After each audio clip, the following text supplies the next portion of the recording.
Assalomu alaykum obunachilar, assalomu alaykum aziz yurtdoshlar. Mana sotuvda tayyor perseplarimiz bor edi. Aksiya qo'ygan edik. Yana xudo xolasa Lacetti mashinalarni ulab berdik. Assalomu alaykum. Assalomu alaykum. Yaxshimisiz? Yaxshi keldingizmi? Şükür.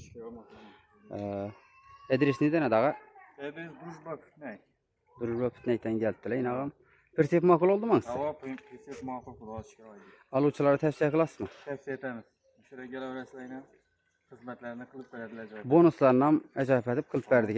Bonuslar ham bor ajoyib. Yine bakvat perseplerimizden birisini yine xudo xolasa aldılar. Assalomu. Görüşleriniz ki. Diyorlar ikkilik kalınlıyız. Profiller ham kalın. Traktör persep risollarında yine 76'lık Bravo turbo teyleri. Stupitsaları paket stupitsa yine. Balon toza.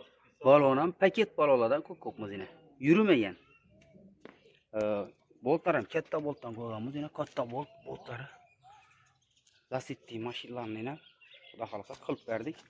Dokumentlari bilan 1 tonna 600 lik qalin zamoqlar bilan qilib berdik. Sifatli qilib yana farkoblarini o'rnashtirib, to'q montajlari bilan qilib berdik yana. Sertifikati. Yana shu spravkalar. Kimga shunday sifatli, ishonchli perseplar kerak bo'lsa, bemalol murojaat qilaverasiz. Manzilimiz Xorazm viloyati Hazaras tumani Alaqalko'l mahallasida joylashgan. Yana qaytarib o'tamiz.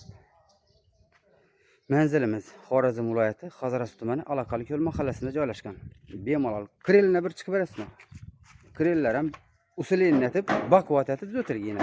Bemalol ko'rishlaringiz biz usulini o'ta bakvat qilib zo'tirgina.